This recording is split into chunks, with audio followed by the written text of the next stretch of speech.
This is my big video about Ambleside Online Year 2. This is not really going to be an aesthetic video. It's not going to feature any footage of what's going on in our family. I'm not even going to put music on it.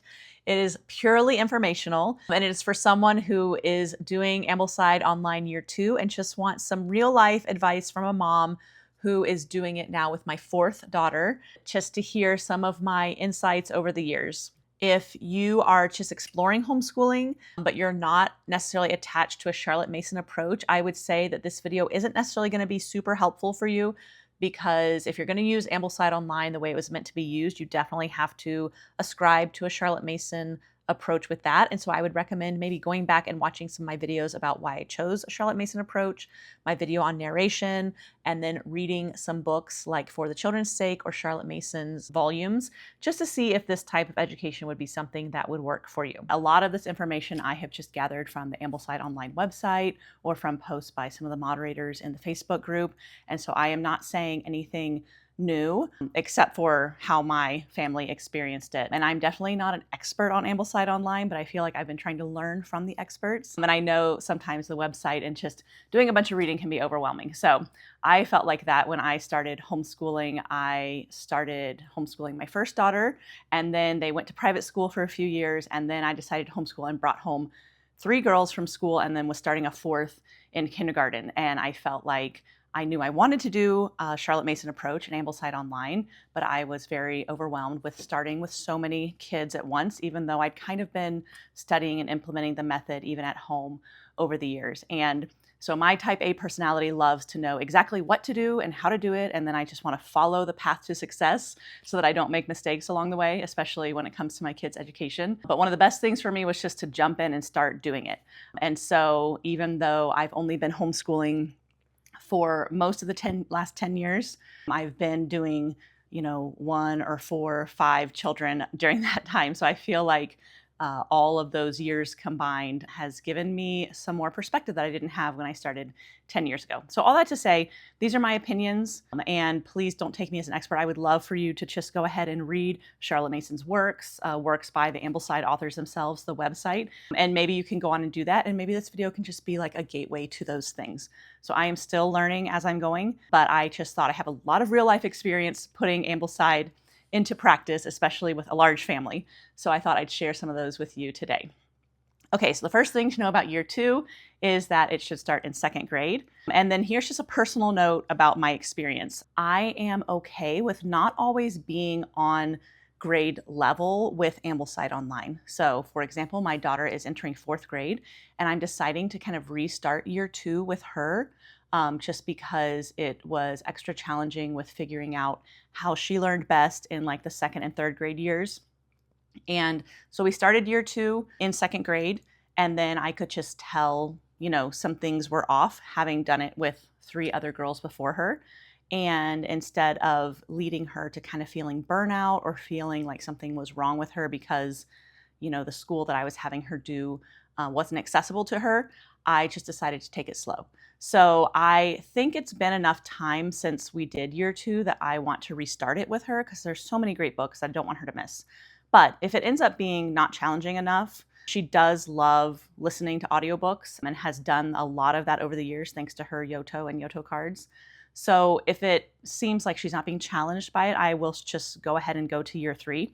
But all that to say, if you feel like, because your child was in a different type of schooling and the Ambleside Online curriculum is going to be really rigorous for them, or if you have a child with some learning disabilities, don't take the Ambleside years as law concerning, what grade your child is in. Because even if they graduate at a Year 10 of Ambleside, they're still, reading college level books and literature. Use your mom intuition. These years should be challenging for them, but they shouldn't leave your child feeling, depressed or discouraged about school in general. There will be some books that are harder for them and more of a challenge. And then there should be some books that they enjoy listening to you read. So I just want to say that's been our family's experience. I'm okay with my girls being up to 2 years behind in the Ambleside years that they are from their grade level. And so that's going to happen with my daughter right now. I have some daughters that aren't. And then some in high school and middle school, there are some options to combine some years if your daughter wants or your child wants to get closer to level 12 by their senior year. So I just want to say that, I don't know, I'm a very literal person. So when I do someone's method, I want to do it exactly how they did it. And learning to trust my mom intuition and doing things at my own pace is harder for me because I'm afraid that my kids will be behind or something like that. But when you're dealing with an actual learning disability, I feel like I needed to throw a little bit of that out the window and just say, like, is she improving in these areas? Are we getting her the help she needs through tutoring, or for my kids with ADHD medication, all those things? Am I using tactics that will help them? And then not worrying so much about like the number of the level, if that makes sense. So just wanted to say that off the bat because my year 2 that I am restarting this year is dealing with some learning disabilities. Okay, another thing to remember with year 2, the books understandably jump a lot in level from year 1, especially when you get into term 3 and you're reading things like Robin Hood. Just remember that it's okay if they don't get the full picture of what you just read them. Even if they just get a few details in their narration, and you can watch my video on narration where I give you like some more expectations and tips for kids who are struggling with narration. But just remember that like what you get out of the book, they are totally not going to get out of the book. They are little kids. This is some big language that a lot of adults in our modern day would struggle with reading and enjoying. So always be encouraging about their narrations. Always be thankful for them sharing that with you. Don't get caught up on them remembering exact timelines or dates or all of that stuff. That really is not the goal of the early years of Ambleside Online. They're going to cover all these portions of history later on in their upper years. And so just let them be exposed to these books with bigger language and these bigger ideas, and don't discourage them in criticizing their narrations or things like that. Another thing to remember is that a year 2 student should still be being read all of these books. So none of these books on the Ambleside schedule are meant to be read by them as they progress. Years 3, 4, 5, my girls start to take on a few books. And then by the middle school and high school years, they're reading everything on their own. But in years 1, 2, 3, don't even make that an expectation because these books are not at a level to be read by a beginning reader. And if you do have that expectation, it could lead your child to being discouraged or feeling like a failure or something. So these are all still meant to be read to them. Now, there are some different options of how you can do that, especially if you have a big, busy family. We've used audiobooks before. Sometimes audiobooks I feel like are hard for my child because I can read to them in a way that I will help emphasize things that they need to understand because it's a really important part of the story, and I can slow down where I think they need to slow down and all of that stuff. So I would recommend, if you use audiobooks, that it be something that you sit down together and do it, even if you're having to like feed a baby or you're having to do something with your hands where you're not able to like look at the book and read to them, but you're sitting down with them. It's quiet. It's not like in the car on the way to something when siblings are talking or interacting with it. It's not when the child's alone and their mind may totally drifted off in the middle of the audiobook and you're not there because you're not seeing what's happening. So I would recommend, if you can't read them aloud, to find some good audiobooks that you can listen to with your child. But none of these books should be being read by your child at this point in their academic journey. And they are still getting reading instruction through your reading or phonics lessons that you're choosing to do. And so that is progressing. And then one thing I do sometimes is use some of the free reads as reading practice out loud with me so I can help them with pronunciations and that kind of stuff. So there's some free reads, and that's where you can kind of gauge what their reading level is at and let them go to town with those. But the actual year 2 books, just do those with your child. Okay, another tip I have from year 2 is about pronunciations of things. So if you're like me and you jumped in with just a bunch of kids that you were reading to, or if you're a reader yourself, which I grew up a reader who often mispronounced words in real life because I'd read them and I'd never heard them spoken, especially some of the really older words in some of these older books. Just don't get hung up on the pronunciations. And I know that's hard to say, or it's hard to put into practice. But when you're reading, don't let suddenly an unfamiliar word to you stop the motion of what you're reading. So I think for me, this happened the most in The Little Duke because there is a lot of French names of towns and people. And that book can very quickly lose momentum if you're stumbling over things. And so what I do is I just act really confident about the pronunciations. I just kind of do my best with what I know and I throw it out there. And I don't think my kids are going to remember those words. Like they're not looking at the words in the book. So I don't think when they get to be like 21, they're going to use the same pronunciation that I used for that random French town. So I just want to say, don't worry about it. Like if you have time to go through the books and write in like a pronunciation guide for every unfamiliar word, that's fine. But if not, just kind of like act confident and just blow through it to help the story not stop or slow down as you're reading it. Another place I run into this is later on in the years when I'm reading a lot of the Greek mythology or even like the Plutarch and Roman names. Sometimes I've read those names a million times, but I do not know how to say them in real life. And so I will just do the best I can. There is a book in the schedule that has a French pronunciation guide for all the words, and I love that. And also there's a book that's been expanded by one of the Ambleside Online founders, a history book, and she includes a pronunciation guide in the back of the chapter. So love those so that I can say the names right when I can, but do not let it hang you up or make you stop the story or stumble over the story. Just kind of like act confident, wing it, and your child will not know any different. Okay, one last thing is don't get sucked down the unit study rabbit hole, okay? Remember that if you're using Ambleside Online, you have to use it in conjunction with a Charlotte Mason approach.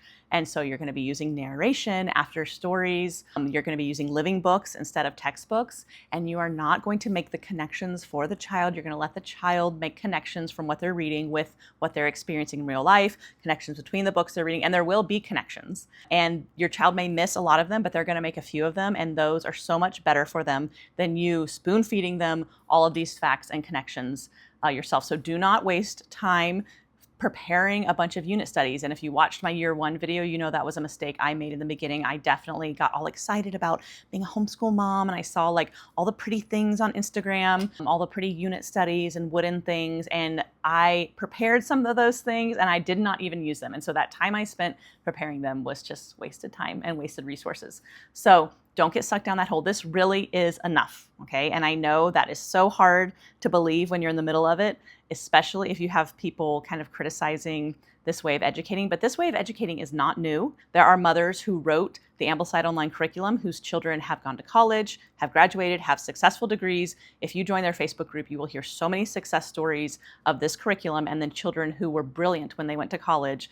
Their college professors asked them, how did your mother educate you? All those things. So this is not a new way of educating, and it is proven and it can be trusted. And so don't get fearful when you have people who've done no reading or exploration of other ways of educating children criticizing you. Now, I'm a big believer in always listening to what people have to say, because you do have blind spots and you may need to hear that. But if someone who isn't even familiar with a Charlotte Mason education, I would encourage them to read the book for the children's sake and then get back to you. Okay, so as we jump into the different subjects and books and what I think of them and what I would recommend to you, I am probably going to repeat myself a lot from the Ambleside Year 1 video, and I'm sorry about that. I think I'm going to start trying to make shorter videos of like the daily work, like what am I doing for my daily work in first grade, second grade, so that I don't have to say all those things in these videos, and these can be just about the Ambleside Online curriculum, but I haven't done that yet. So I'm going to repeat myself. Sorry about that. Okay, so if you watched my Ambleside one, my printer was out of paper. I got paper, yay me, and I printed out the schedule for Ambleside Year 2. And so this is what I use. I do not use a planner for my stuff. I have bought planners in the past and tried them, and I just found this was simpler and worked better. So later on, I'm going to tell you what I think my sample schedule will be for Year 2, 5-day school week. And what I do with this is I just write like an initial for the day of the week next to each book. So like New Testament, I would just write a little M. And then I think the other book I'm doing on Mondays is Pilgrim's Progress. I don't remember. We'll get to that later. And then I'd write a little M by that. And that just tells me on Monday, I look for those books that have the M, and then I look at what week we're starting, and I just do that assignment. So especially in the early years when it's you that's initiating everything, you do not need fancy planners. You do not need to make anything extra. Just do that method. It works. And you just cross readings off as you do them. And it's really easy. Now, later on when my girls get more independent, I do write out different schedules for them, and I'll show you those as we get to those years. But I would just print this out and use it. And I don't even use the back which is kind of your daily and weekly work, except for when I want to look at the free reads options. So I mean, I'm keeping track of all these, but with like math and handwriting and phonics, we're just opening the book or the curriculum and picking up where we left off. And a big thing in a Charlotte Mason education is not belaboring the lessons, not making them too long. So I go more by the amount of time we spent on the lesson than how much we got accomplished. Okay, and then I'm going to be going through on the website, if you click on Ambleside Online, years, year 2, book list. That is the order I'm going to be going in to talk about the books that I have stacked up over here. Okay, so the first thing we're going to talk about is copy work, and that is a daily thing that we will do. And when my girls are little, that is handwriting. So I do use handwriting books. I've used Handwriting Without Tears for almost all my girls. But as I said in my year 1 video, I do not do all the extra like creative writing, grammar things with it. I just strictly use the cursive instruction or the print instruction as our copy work for that day.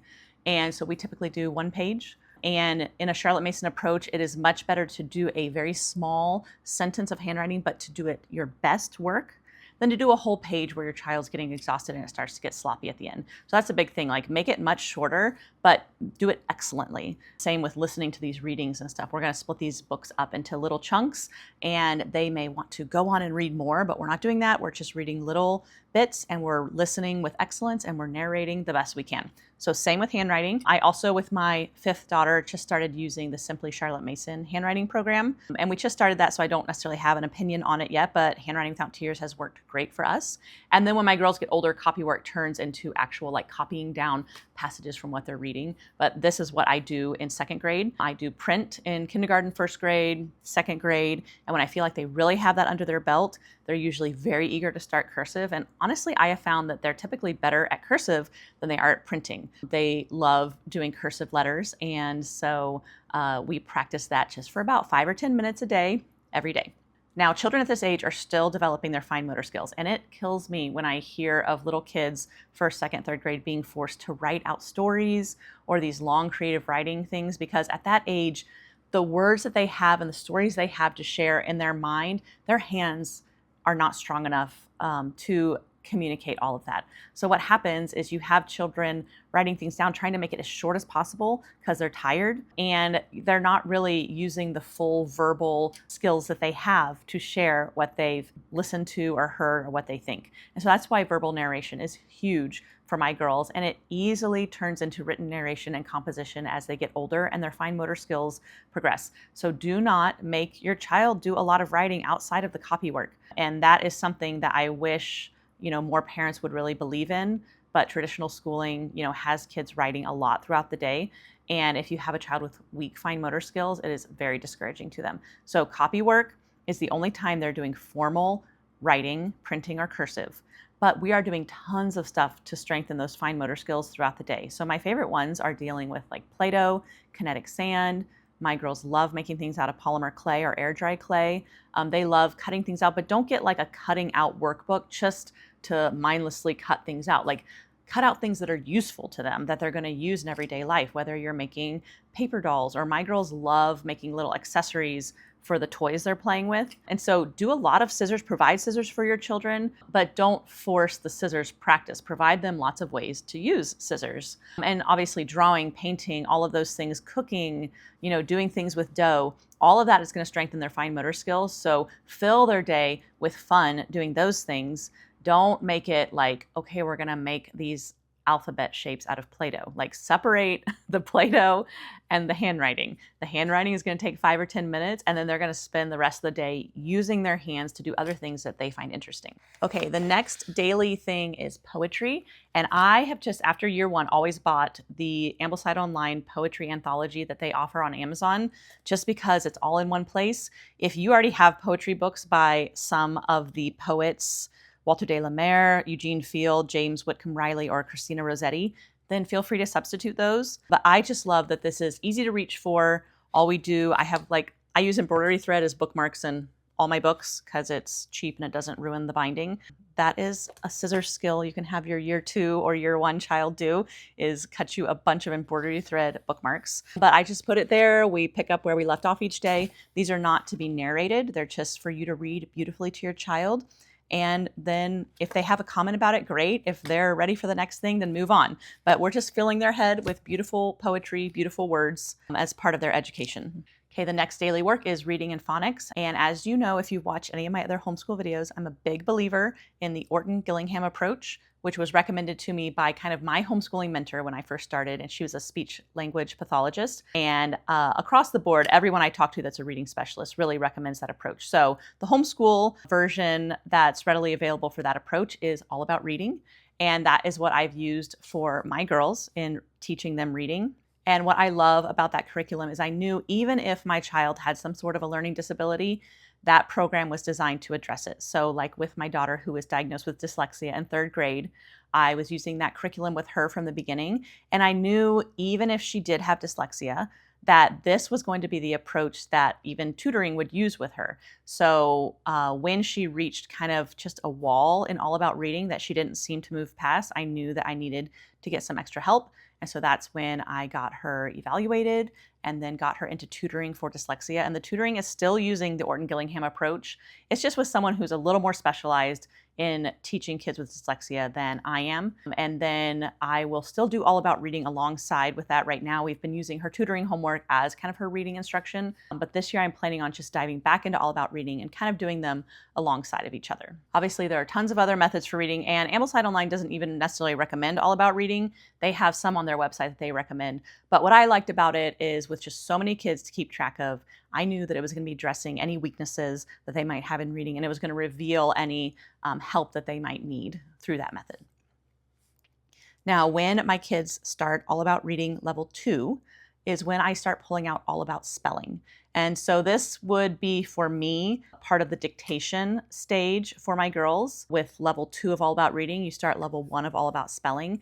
And I am going to make a video, a short video of how I schedule my all about reading lessons and all about spelling lessons, just so you can see what it looks like to keep lessons short but move through the curriculum. So I will start that. And that will also be a tiny bit of handwriting practice throughout the day when they do write out those spelling words. I don't use all about spelling all the way through. When they're in about 4th or 5th grade, I start dictation, which is a Charlotte Mason method for learning spelling rules, learning grammar, all of those things. So this is what I kind of consider part of my copy work throughout the day for my year 2s. Okay, recitation is just learning to recite things beautifully, and Ambleside Online in their year 2 recitation book list part has some passages of the Bible, passages of scripture, and some poetry from the poets you're studying this year to memorize. And so we would put that as part of our morning work, and I would just recite those with my girls every day for the term. And then at the end of the term, they would be able to recite it beautifully. That is really some of the only memory work that you'll do in a Charlotte Mason education, which I know is really contradictory to some other popular homeschooling methods. But she really believed not in just committing mindless facts to rote memory, but that narration was actually a better way to understand what you're reading and understand what you're studying than just memorizing some facts. Okay, another daily work is math. And so I've used 2 different math curriculums. I think I talk about those in my video about why I chose Ambleside Online and Charlotte Mason approach and other curriculums I'm using. But my girls have done really well with Beast Academy. I liked that it was online, so I wasn't having to teach them the lessons, but it is very great at record keeping. It shows me how much time they spent on problems that they got wrong, before they got it right, all of that stuff. If I need to jump in to help them, it's very easy for me to watch the lesson and know how to help them through it. So I highly recommend that for the younger years, but you do have to be familiar with numbers 1 through 20 before starting that. And so for that, I've used Math with Confidence, the kindergarten program. And then with my daughter with dyslexia, I actually switched from Beast Academy, which was on a screen, I used the online program, to the Math with Confidence books, just because I wanted to figure out what was the best way for her to learn. She loves Beast Academy and she was doing great with that, so we may go back to that this year. I'm not sure, but Math with Confidence is another one that is recommended by Ambleside Online and that I have really liked. I tried out Singapore when I was first homeschooling, didn't love it, it was fine. It was just, everything was done, taught by you, the parent. And so when I brought my girls home from school and I was starting homeschooling 4 kids at once, I wanted something that they could be a little bit more independent in, and that was Beast Academy for us. And then I've also tried out the Simply Charlotte Mason arithmetic when I have a child who's just starting to play with numbers. And again, that was fine. It was just very parent heavy. And with math, I am not very mathematical.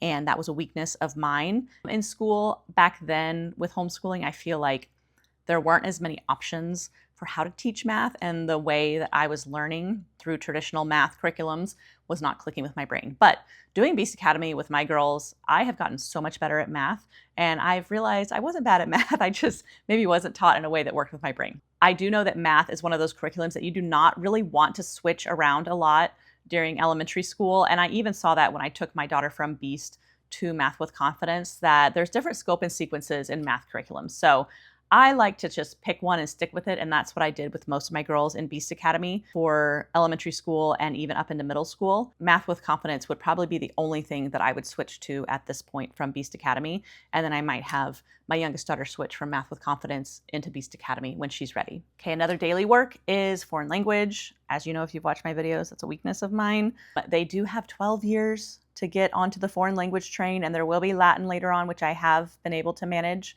When we have done foreign language, we use the TalkBox Mom program, and it was great. I loved it. It has an app. It's really easy to just work into like your dinner time routine or whatever, and it's for the whole family. So recommend that one. But also, if you're just like struggling, like I have over the years with getting everybody's schooling done, just make foreign language a goal and don't feel like you're failing if you're not getting it done every week or month or year. Another thing on the list is physical activity, and I didn't address this in my year one video. I've not done anything formal for physical activity. My girls play outside a lot. We have tried to do some sports recently, but many years when they were little, I couldn't handle the sports schedule and all the practices and stuff. They love doing little kid workout videos on the TV during the winter months. They ride bikes, they swim. So I haven't done anything formal with them. I would personally like to get into more of like a Tai Chi, Pilates, stretching type routine every day. And I would love to include them in that with me. But, that's another one where try and do it, but don't feel overwhelmed if you're not able to get to all these little extra things. Okay, now we're getting to the weekly work. And I'm not gonna go through all this because I did that in my Ambleside 1 year video. And I think I'm just gonna make a separate video for the weekly work of Ambleside Online. But if one thing it addresses is the timeline, and that is just like little cards or pictures that you draw or just words written out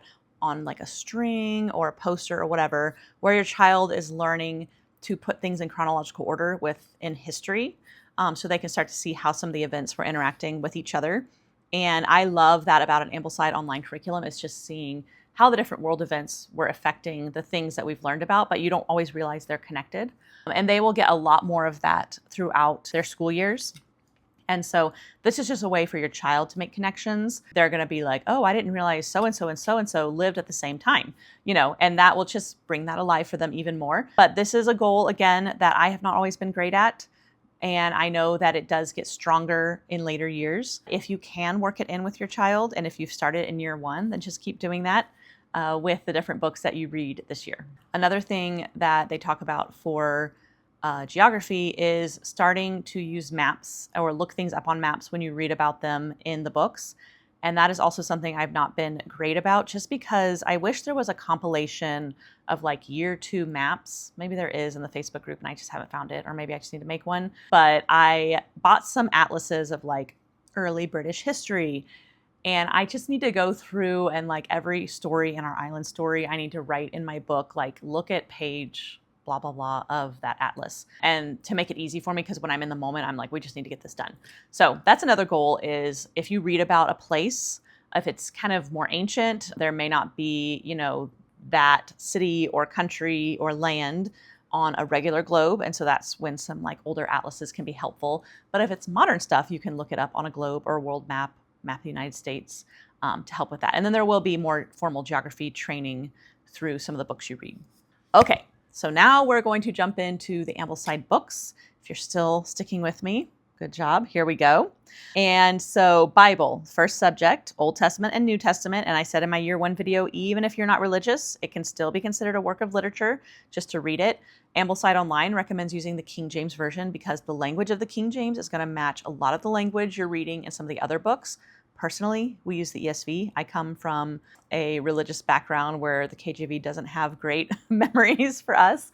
And so we choose not to use the KJV, but you totally can, especially if you're just viewing it simply as a work of literature. And sometimes the Old Testament passages are kind of long. They're less long, I feel like, than they were in year 1. But on my weekly schedule, I just allow some spaces to split up the Old Testament passages. If it's more than 1 chapter, I'll do a chapter a day. And the New Testament passages are much shorter and more manageable. So I would often combine the New Testament with maybe some more challenging books. I have some books in there that are just shorter and easier for the kids. And then if you combine those with like a harder book, it makes the day not feel so heavy. So in history, you're going to continue with our island story. And it gets confusing this year, all the different kings and what they do and who they're related to. And do not get caught up on that or make your child feel discouraged if they can't remember all that. And I think I mentioned in my year 1 video, just be like, oh, that was really confusing to me too. Like, don't make them get all the names and just let them narrate like little bits of the story. And watch my narration video with this book if your child is struggling, with some prompts that you can give them to help them get going and stuff like that. But this is just setting the stage for what's happening in the world. Like when the Magna Carta gets signed, that is like the first glimpse of what's going to happen in the settling of the New World in American history. So not the first glimpse, but like a big moment. So, and if your child doesn't get it, that's okay. Like they're going to get it later on. So just don't let this become more than it needs to become. It gets so confusing. And just let the child start to interact with these characters. And there may be one King of England that they really remember at the end of the year, and that is totally fine. But do not let them get discouraged about this book, and don't get discouraged about their narrations from this book. And in year 1, I reserved 2 days to split up some of the Our Island story books. And this year, I feel like their attention spans are usually getting a little bit better. So for the most part, you can do it in 1 day. But for me, I have like a catch-up day on Friday where I just have, I think, 1 assigned reading, and then I can finish readings that we didn't get through. So have that in your reserve. But for the most part, I feel like you can get through it in 1 reading. That doesn't mean you don't stop and let them narrate and then keep going. I will often do that with a child who's struggling holding all that information in their head, or they're struggling with getting distracted part of the way through the reading. Just read a couple pages and let them narrate, and then read a couple more pages and they just narrate those last couple of pages you read. So in this year, you're first going to be introduced to this country of ours, which is American history written by the same author as Our Island story. And I would highly, highly recommend getting these new editions that Donna Breckenridge, who is one of the founders of Ambleside Online, edited and annotated. She updated some of the language to reflect the Native American culture that is more culturally correct than what was written, back then. She has the pronunciation guide in here. She has so many sources for where the quotes in this book are from. And you are going to use these a ton in the coming years. There's 3 volumes. And then I think she is writing a 4th volume of her own design that is going to take the place of a book in a later year. And so I would highly recommend getting this edition and using that. I think you only use 1 chapter this year of it, but you will use it a lot in the coming years. Okay, so A Child's History of the World is just a little quirky, fun history book that is used to supplement some of the events that are going on in the rest of the world and connect with what you're reading about in the other books. I think that some people have a problem with some of his views. I don't remember what it is, maybe evolution or, the creation of the world. I don't know. But the chapters that Ambleside Online has you reading are fine. So don't get caught up in that controversy. Just read the assigned chapters from this, and they're going to supplement what's going on with Island Story and this country of ours. And I personally feel like this is a really fun history book. I like the little voice that it's written in, very British, a little bit sarcastic, kind of A.A. Milne, C.S. Lewis-ish. So I like this book and I enjoy the chapters that we read from it. Okay, moving on to biography. I found my copy of Trial and Triumph. It was up with one of my girls' school books. And so I discussed this a lot in my year 1 video. Early church history told from a Protestant standpoint. And I am more inclined, I said in my year one video that if I did cut a book, sometimes it's this one because they're going to study all of this later on. Sometimes they're too violent for the kids that I have. Year two is definitely, more able to try out. When I was looking at the titles read in year two, I don't think the really violent one that bothered me was year two. Maybe it was, but pre-read these. And if you're not a Protestant, you may not want to use this, and they discuss that on the Ambleside website. But it is cool to start seeing how history and what was happening in the world affected what happened with these men and women, these martyrs. And similar to when I've read the New Testament chronologically, and you'll read about something that happened in Acts, and then you'll go read the epistle that was written in response to that, it brought it alive for me. And so that can happen with this too. So if you're Protestant and you've studied some of those early church fathers and mothers, then it's cool to see, even as an adult, like why what they did was so important when you're studying that in history. Okay, the other biography is probably one of the most challenging books for my girls in year two, and that is The Little Duke. But if you heard me talk in year one about how I never understood the connection between the Vikings and Normandy and England, this book, along with Viking Tales in year one, really brought that alive for me. Okay, so this book is going to take 2 terms. You're going to read it very slow. You're going to read half a chapter a week. So it says like 1, and then it says 1/2, and that means chapter 1, first half. And then the next week is 1, and then 2/2. That means second half. So you're going to split this up into tiny little bite-sized amounts. But this is about a descendant of Harold, who was in Viking Tales, and then who is going to be the great-grandfather of William the Conqueror. So it is so cool to see what happens in this book and really give a different viewpoint of, William the Conqueror and the Norman people who, when you read Island Story, are kind of like the bad guys. But you get to see a different part of their story in here. And so what I think is hard about this book is the start is a little slow and confusing. And then there are so many French words in here, especially towns. And what I think we have to do is just not let your student get discouraged about all these words they don't know, and then help them start getting into the book. And then they're going to be interested in what happens to Richard. And there are so many valuable lessons that Richard learns and things that happen to him. And those are what you want your child to grasp onto, not, the difference between he has all these advisors and teachers and all their names are French and they all sound the same to me. Or I have a hard time keeping track of them. And so with my year 2 this year, I might do some little drawings of different people to represent some of those different characters so that we can move them around as we read and see how they interact with the little Duke, with Richard. But don't get hung up on the people. Get into the story of what happens to Richard when, spoiler alert, his dad dies, and what beliefs his dad was trying to pass on to him, and then the advice he's getting from different counselors, how you handle revenge, how you handle bitterness, how you handle being mistreated and abused, not in a terrible sense, but he goes to live with these other people who treat him unfairly. Just grasp onto that. And it's going to take several chapters to really get into that part of the story. So this may not be your kid's favorite at the beginning, but stick it out. It's really good. I loved it. I don't think my kids would say they loved it, but I think they'll appreciate it later.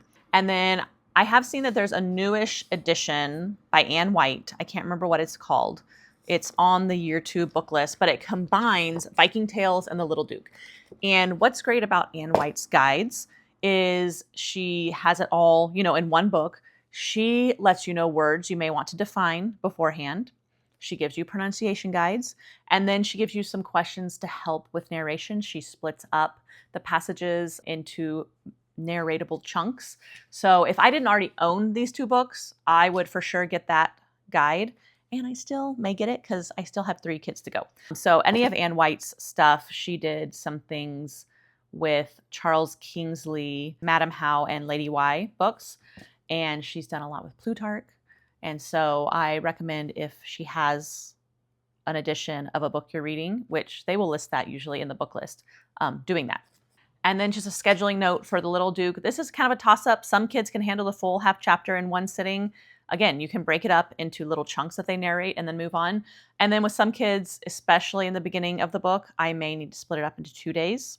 And I think it would be better to split it up than to your child to start developing a distaste for it before they've really gotten into the story. Joan of Arc is the biography for year or term 3. And as you can see, it's a picture book.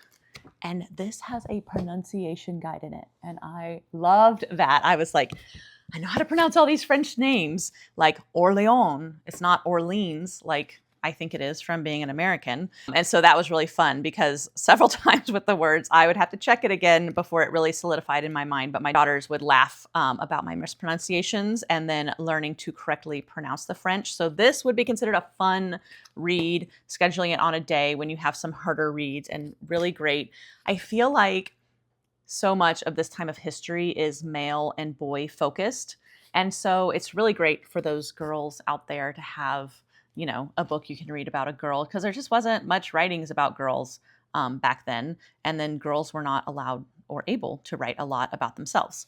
So great to put in some girl history in there. And then there's a great literature book about a little girl for this year too. Moving on to literature, beautiful stories from Shakespeare. I prefer the Edith Nesbit stories from Shakespeare over the Lambs. And I talked about these in year 1. These can be really fun to have little toys or stuffed animals that kind of act out the different characters, because these are such quick summaries and those are such complex plots for a kid that the characters can get confusing. And so I like to do that. Or some people, I know there's like little paper dolls that sometimes you can print out. And that is one instance where I would say it might be fun to do with your child, to color them, to cut them out, and then use them for these stories. And then they might like to keep those as just part of their keepsakes and their toys. But definitely make this fun if possible. And then they're going to be exposed to real Shakespeare plays in later years. These are just kind of setting the stage for understanding some of those. And some of these plots are just so important in understanding current literature and current culture. Parables of Nature, I use the Modern English translation. And I talked about these more in my year 1, but year 2 is definitely a year that I would try and work these in more. Kids often like these little tales. I said in year 1, they're a little moralistic for me, like overtly moralistic, but I don't think the kids take that from them the same way that adults respond to them, same as we take violence and things differently in books. These are often really sweet to read like as a bedtime story, and you could split them up over several nights or whatever, just to make sure they are narrating them. Okay, now into my favorite part, the literature books that you will be reading with your year 2. When I was getting these off the shelves, I was just like, oh, I love these. And I don't know that I don't think I'd read any of these literature books except for Pilgrim's Progress when I was a child or adult. So it was so fun for me to experience them with my girls. Okay, so talking about Pilgrim's Progress, I know there are so many great modern day translations right now, and Ambleside Online is totally fine with you using them. But if you can read the original language, you know, that's going to be really good for them. So I have read some of the adapted Pilgrim's Progresses to my girls already. And I was reading on Ambleside Online the different advisors and creators of its opinions of what Pilgrim's Progress to use. And so after reading those, I think I'm going to try and do the original language with my year 2, but I might do a dramatized version that there are links to on the Ambleside website, and let her listen to those. We'll listen to those together, and then she can narrate. So it's split up over the whole year. So you're just supposed to take little tiny chunks of it. And I know with my girls, they want me to read as much as possible. Another comment I saw on the Ambleside website was how if someone gets really attached to the Little Pilgrim's Progress, which here are 2 versions that are acceptable and well-loved. You can see this one's especially well-loved. That it can be hard for them if they read the original to realize that Christian was not actually a little kid. That can be like devastating. I think it's good to intersperse that with the original. And I'm planning on doing that with my year 2, just because we just read this one last year, and then just letting these be more like free reads. This is, I have a lot of books over here. This is another version that's acceptable. It looks like a picture book, but it's not. It is much more wordy than a typical picture book. I would say in order of hardness, this one is easiest because it has the most pictures, and then this one, and then this one is the adult version just adapted a little bit. Okay, so along with Pilgrim's Progress, we've got 3 literature reads this year. The first one is Understood Betsy. Sweet book. Never heard of it before. Ambleside Online. In the book list, they do comment that a lot of little boys are resistant to reading about a girl, which I think because I have all girls, but not to let them get hung up on that. And that can just be one of those instances where you're like, it's okay if it's not your favorite, but we're still going to read it because, you know, we're going to follow this plan. And they'll probably end up really liking it. This book is written in a very cute style, kind of from the perspective of Elizabeth or Betsy, and just to see how her thinking changes as she experiences a different way of doing life. And there's some really sweet stories about friendship and about responsibility and things like that. So this was enjoyable. I think the first couple of chapters when she's still living with her aunts and she's kind of living this very protected, spoiled life, and she's very scared, you know, you can be like, what am I reading about? But understand, like, that's her perspective of her life. And then she's going to go on this journey and gain some more perspective. So in general, I feel like I can do it in one day, the reading, because it's a story. But just see how your kids do. If you need to split it up into 2 days, for sure, you can split it up into smaller chunks to narrate. Okay, I had never read The Wind in the Willows growing up. I think once I became homeschooled and really got into reading, this was recommended for like younger years, but I don't know why. Like, I feel like this book ministered to me. It was so beautiful. And so this is a really fun edition that has some drawings in it. Let me see who published it. Union Square Kids. And something I like to do with my girls and the literature selections is kind of as a first day of school present, along with maybe some new pencils or whatever, a new notebook for their composition or whatever. I love to give them beautiful copies of the literature books they'll be reading for them to keep. And so this is what I did with this Wind in the Willows. And then those, they just kind of developed their own personal library over the years. And then when they leave the house, they have those books to take with them and start their own library with their kids. So that's kind of like a common first day of school present that I give them, are really nice editions of the books they'll be reading. And then they keep those. And then the next year I rebuy those for, or the next time I do that year with a child, I rebuy those books again for them. I found one of my favorite quotes ever in The Wind in the Willows when I read it to my girls. And it was a perfect summary of just what I wanted our home to feel like. And I thought I would just read that to you because I love it so much. So this is when Rat and Mole are coming to the Badger's house. When at last they were thoroughly toasted, the Badger summoned them to the table where he had been busy laying a repast. They had felt pretty hungry before, but when they actually saw at last the supper that was spread for them, really it seemed only a question of what should they attack first, where all was so attractive, and whether the other things would obligingly wait for them till they had time to give them attention. Conversation was impossible for a long time, and when it was slowly resumed, it was that regrettable sort of conversation that results from talking with your mouth full. The Badger did not mind that sort of thing at all, nor did he take any notice of elbows on the table or everybody speaking at once. As he did not go into society himself, he had got an idea that these things belonged to the things that didn't really matter. We know, of course, that he was wrong and took too narrow a view, because they do matter very much, though it would take too long to explain why.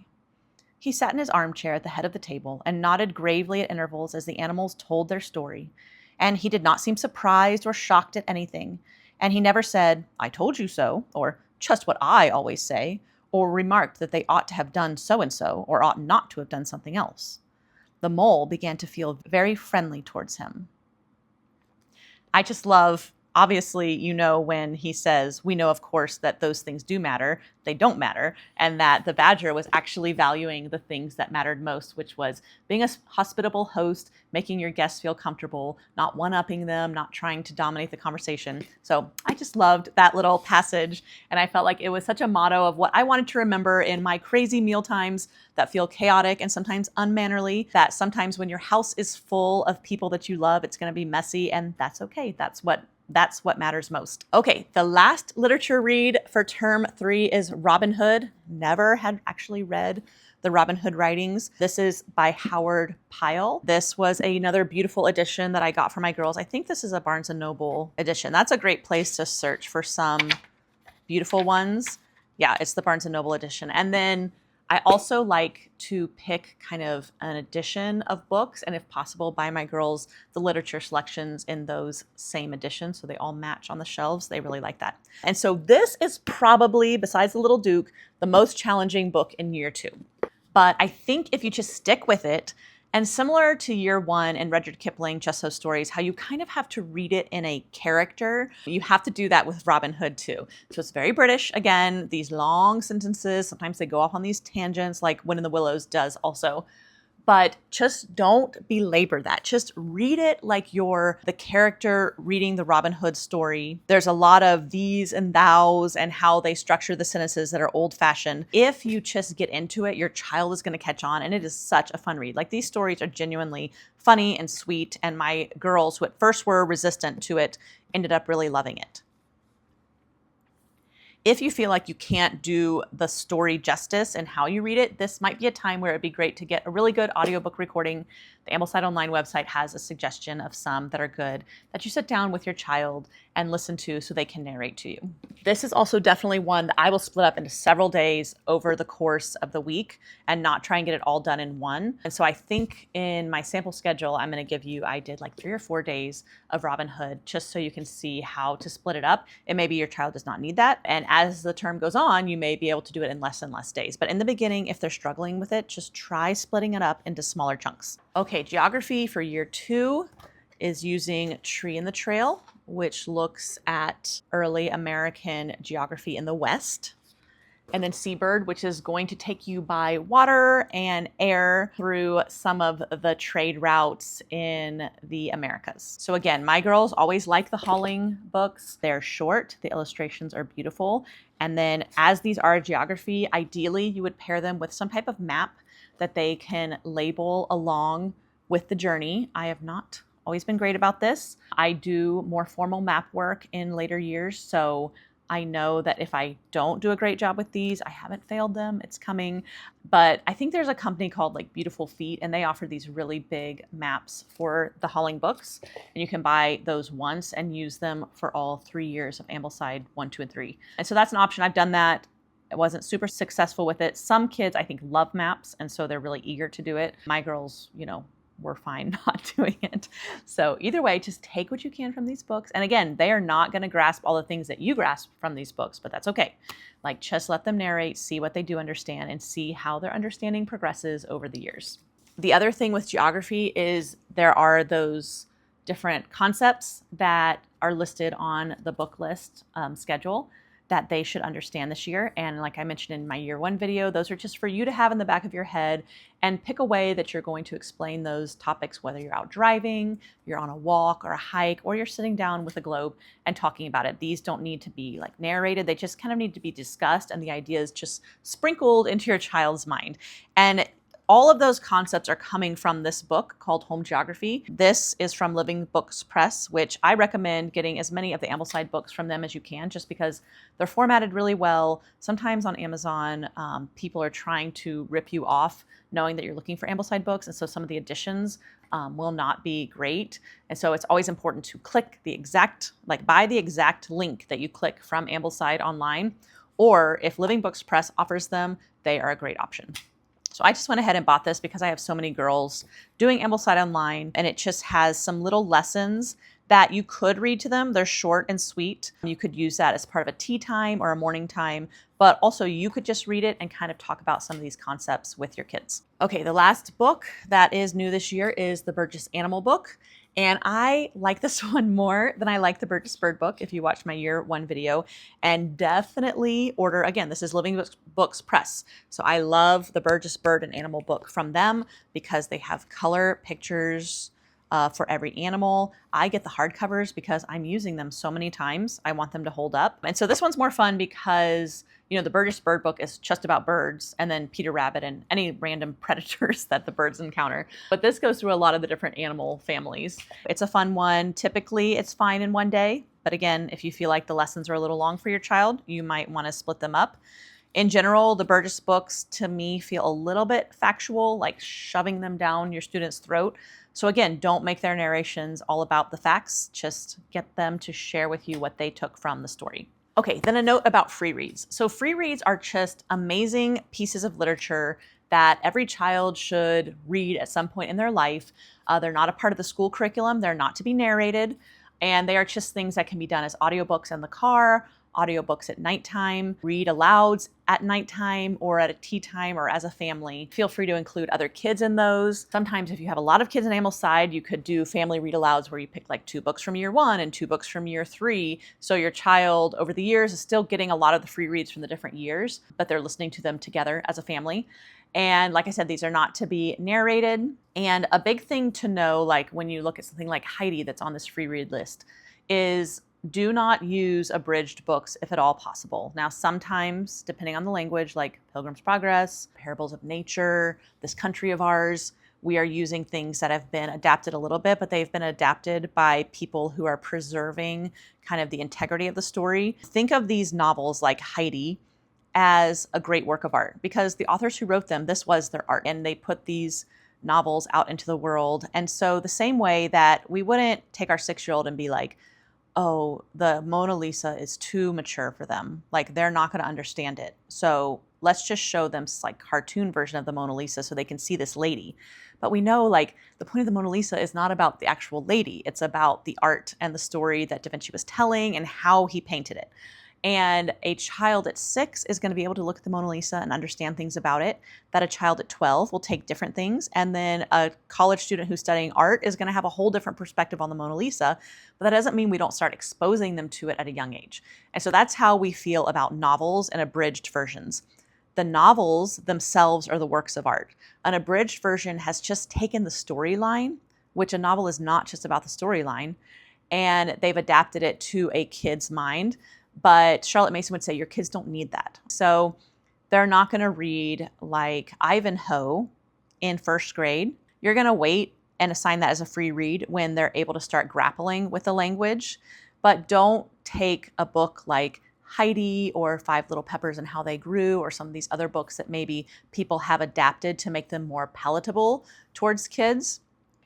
It would be better just to wait and let them read the original work of art, the original work of literature in its entirety instead of giving them some little abridged versions, similarly to how we would not give them abridged versions of paintings or classical music or something like that. So if you do have abridged copies of a lot of the classics, I would get rid of them and start buying the actual classics for your child. Because sometimes your child may have read an abridged version of Treasure Island and they get to the actual Treasure Island book and they're like, I don't need to read that. I already read that. But the actual Treasure Island book is so much more than just the plot and the characters. Okay, so how I handle free reads is I have a shelf in my library area that is just a lot of free reads, especially for the girls that are in the older years.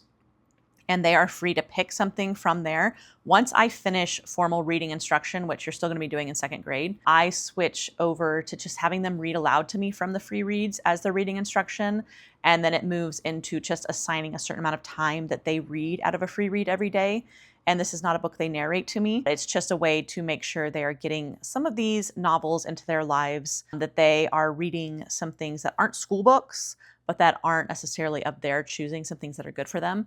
And that's an easy way that I've worked free reads in. Right now, my kids love Yotos and Yoto cards. I often just buy my own stories from a website called libro.fm, and I make them into Yoto cards. I do that with a lot of the classics.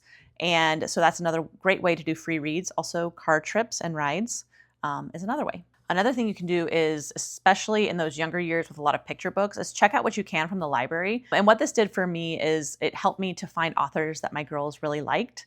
And then when I was at used bookstores or the thrift store or homeschool book sales or whatever, and I recognized the author or some of the books, then I could pick them up for our library ourselves. And so that's what's cool about actually going through the process of putting the books on hold, picking them up from the library, interacting with the paper copies. Not all of them I may want to own, but then I start to recognize them when I'm out and about, and it makes it easy for me to purchase them if I find them for a really great price. Okay, so now for my sample schedule for my year 2 student this year. And I didn't do this in my year 1 video, but I'm going to go through all the terms because things change a little bit. Like I said, Robin Hood, I need extra days for that I don't need for Understood Betsy. So I'm going to go through all 3 terms. If you want to print out the schedule, and again, I just write, M next to the day I'm going to do things on Monday. If it's over several days, I can write the initials for those letters. And something else to note in future years is that books don't always overlap. Like sometimes there's a line for Island Story and a line for This Country of Ours, but you'll see that on the one day or the 1 week you read This Country of Ours, you don't have Island Story. So I'm going to combine those two as one entry in my schedule and say I'm either going to read Island Story or This Country of Ours. The same thing happens with Trial and Triumph and Children's History of the World in this term, except for right here on week 9. So I'm going to make those one entry, but I'm just going to make that one week 9 Trial and Triumph reading either the week before or the week after. And I move things around like that sometimes to lighten it up. You can also see that in Shakespeare, you are not reading Shakespeare and Parables of Nature on the same weeks. So that can be one entry again. Okay, so here we go. Another thing is Monday is kind of our light day because my husband's a pastor and it's his day off because he studies on Saturdays and is working all day Sunday. And so if you have a day where you have a co-op or you want to do more stuff as a family, a lot of people do that on Friday, then pick that day that you make your light day. But for me, Monday is going to be my light day. So Monday, term 1, I am going to do New Testament and I'm going to do Tree in the Trail. Those are both short and sweet and should be easy reads that your child is excited about. Tuesday, I'm going to start the first of 3 Old Testament days for when I need it. In term 1, weeks 1, 2, 3, 4 have 3 chapters per week. And then in 11 and 12, they have 3 and then 4 chapters. So those days you're going to want to split up. And then some weeks you're just reading 1 chapter. So, if you get it all done on Tuesday, great. You don't have to do it the rest of the week. But I like to have those little points worked into the week. So if I need to split it up, I can. So Tuesday, Old Testament, first of 3 days. And then I'm either going to do Children's History of the World or Trial and Triumph, just knowing that I'm going to move week 9's Trial and Triumph either the week before or the week after. And then I'm also going to do either Shakespeare or Parables from Nature. And so what I like to do in my scheduling, you'll notice, is I try not to do a bunch from the same subjects on one day. So I like that there's some history, there's a little bit of Bible, and then there's some story. And I try and pair stories up that way also. So on Wednesday, it's going to be my second of 3 Old Testament days. And then I'm either going to do our Island Story or This Country of Ours, whatever's scheduled.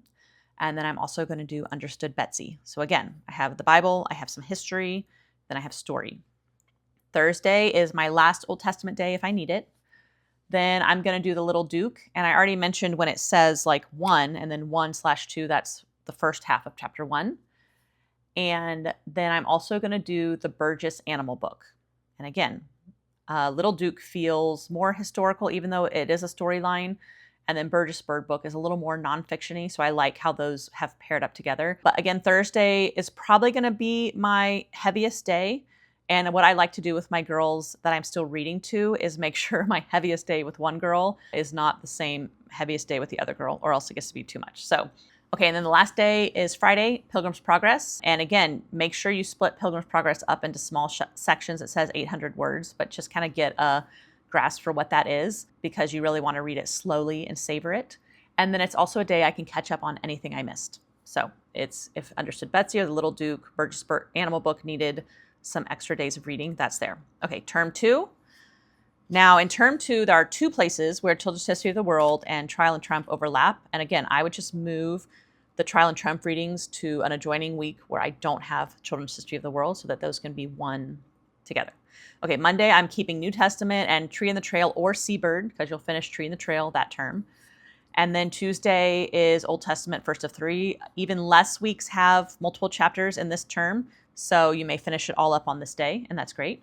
Tuesday is also Trial and Triumph or Children's History of the World, and then it's Shakespeare or Parables of Nature.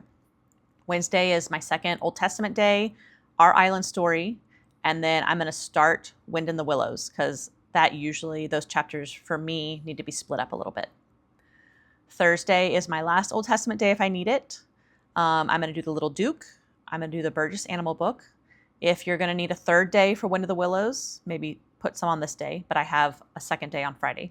So then Friday is Pilgrim's Progress, which is just going to be really short, not going to take long, and then finishing Wind in the Willows. my phone storage filled up, so I had to offload everything onto my computer, which takes a little while. I believe I was talking about my term 3 schedule. So except for week 35, the Old Testament passages are much shorter. So that's good because Robin Hood, I feel like needs to be split up over 3 to 4 days. Those chapters are long, especially in the beginning when your kid's getting used to the language and the lilt and everything of the stories. But the good news is also Joan of Arc is much shorter and easier than the Little Duke.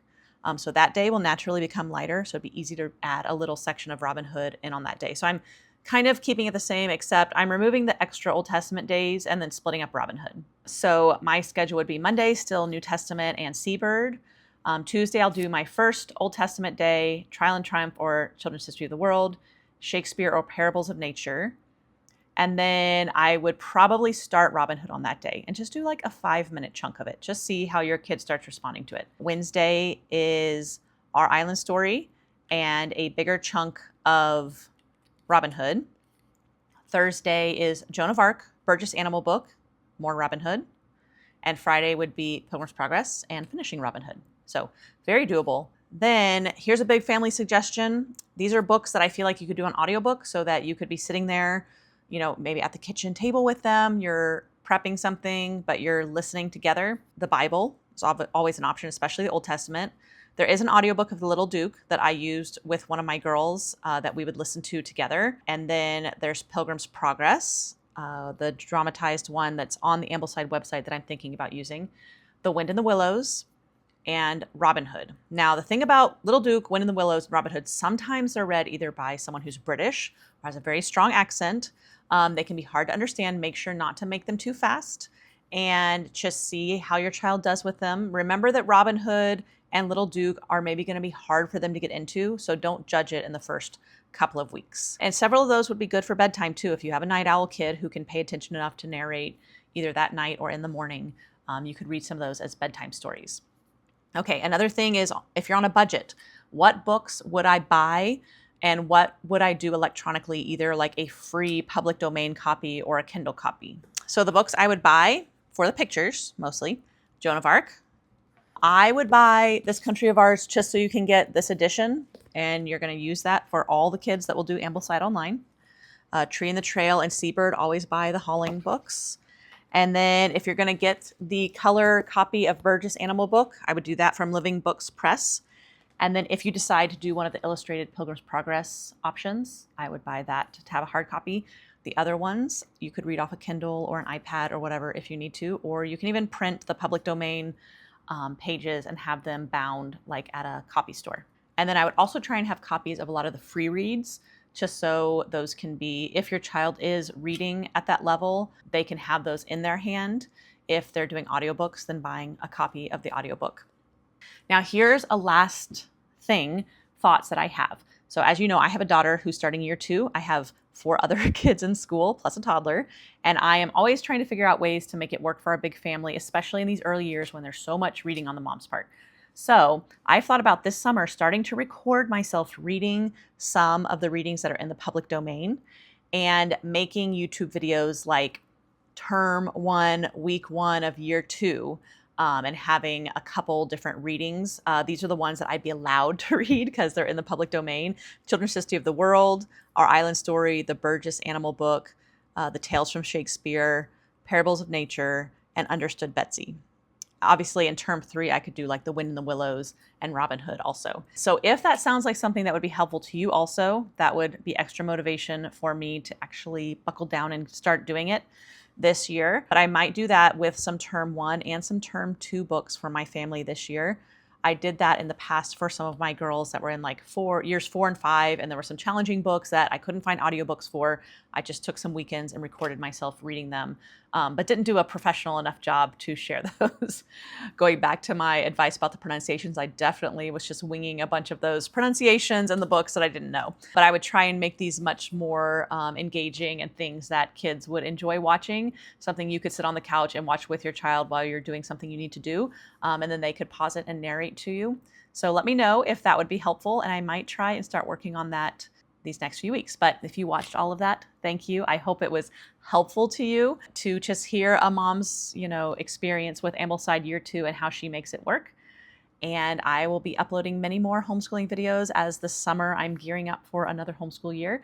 And I just, as a mom who never has felt like I have the time to do homeschooling amazingly or have it all together, but yet also someone who was homeschooled as a kid and teen, and I really enjoyed it and appreciated it. I'm trying to encourage other moms that it doesn't have to look like Instagram, it doesn't have to look like a classroom to still give your kids a great education.